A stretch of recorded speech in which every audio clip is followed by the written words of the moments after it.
Confidence is a real psychological capacity, but it's not something you're born with. You might have grown up thinking confidence is just who you are. You hear things like, she's just confident, he's always been very confident. Or maybe you've said to yourself, I've never been a confident person. But psychologically, confidence isn't a personality trait. It's not charisma, it's not optimism, and it's not positive thinking. Confidence is an internal expectation. It's the expectation that you can take action and you can tolerate discomfort, and that if something doesn't go well, you can regulate yourself and recover. That expectation doesn't come from belief alone. It comes from experience. So as you listen, I want you to notice where you recognize yourself, because this isn't about confident people and unconfident people. It's about how confidence develops in real nervous systems. So why do some people appear more confident? Some people appear more confident because of their early environments that allowed confidence to develop. When you see someone who seems confident early in life, it can feel like they just had something in them that you didn't. But very often, what's different isn't them, it's the environment they grew up in. If you grew up in a setting where mistakes were tolerated, effort mattered more than outcome, expressing yourself didn't threaten the connection, and autonomy was supported, then your nervous system likely learned something very early. I can try, I can make mistakes, and I'll still be okay afterward. When those experiences repeat, your system begins to expect recovery instead of danger. So confidence doesn't have to be forced. It has to have the space to develop without constant inhibition. That's why some people speak up more easily. They take initiative with less internal debate, and they don't monitor themselves constantly. What you're often seeing as confidence in another person is a nervous system that does not expect threat by default.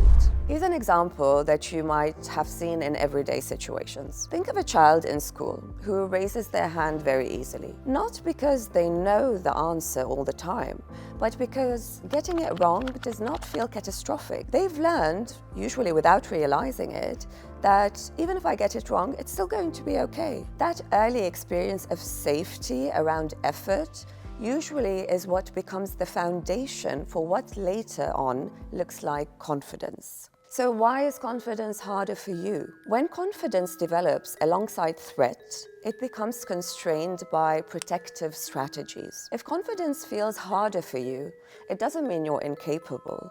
It usually means your system learned to be careful. If you grew up in environments where mistakes were criticized, emotional expression created tension, and approval felt very conditional, then your nervous system had to adapt. It learned, oh, I need to pause before I act. I have to monitor myself very closely. I need to make sure that I avoid unnecessary risk. So what might look like low confidence from the outside is usually confidence operating under protective rules.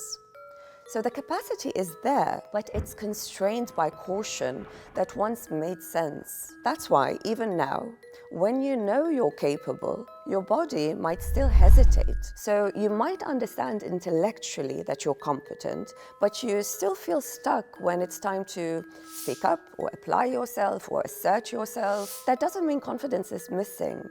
It means that it developed alongside the need to stay safe. I want you to imagine that you're competent and respected at work. People around you, your colleagues, they see you as very capable. But when it comes to speaking up in meetings, applying for roles you're qualified for, or asserting yourself professionally, you freeze. You might think something like, I know what I'm doing, so why is this so hard? Often, when you look back, you're going to see a pattern. Maybe mistakes were noticed very quickly when you were younger. Praise was very limited. So your nervous system learned early on, okay, competence keeps things stable, but visibility creates risk. As an adult, confidence is present, but it's conditional. It shows up when expectations are very clear, when the evaluation is minimal and the stakes feel low. When exposure increases, your protective system is activated. that response is not irrational, it's learned. These days, you might hear confidence being explained in brain-based terms. You'll hear things like confidence is linked to the prefrontal cortex, or self-doubt activates the amygdala. There's some truth in that, yes, but the important part is how you understand it. Confidence doesn't live in one part of your brain. It reflects how different systems in your brain are all working together. So when you feel confident, your brain is better able to regulate fear responses, which is where the amygdala is involved.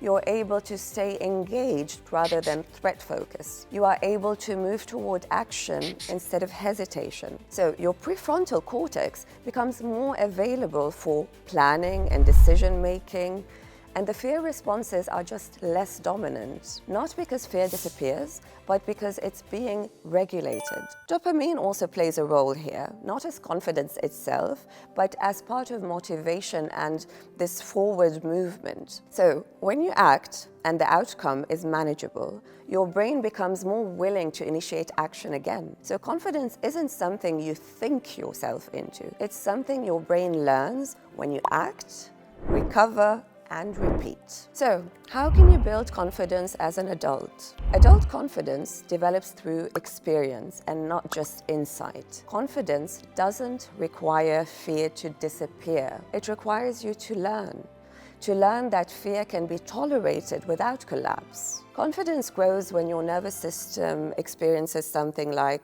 I acted and I stayed intact. I made a mistake and nothing catastrophic happened.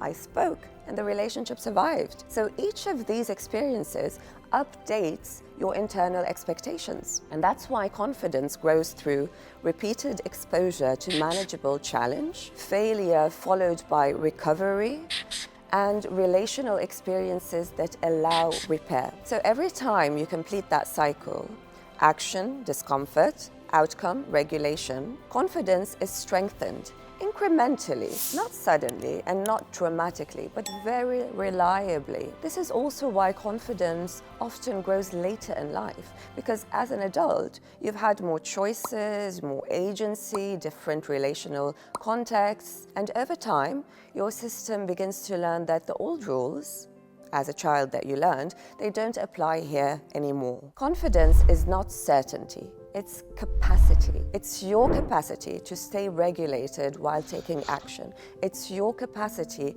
to tolerate discomfort without withdrawing. It's your capacity to recover when things don't go as planned. Confidence doesn't mean that you never doubt yourself. It means doubt will no longer control your behavior. And this is the most important reframe for you. Struggling with confidence does not mean something is missing. It usually means something protective developed early on. And that protection can change, not by forcing confidence and not by pretending, but by giving your nervous system new experiences to learn from.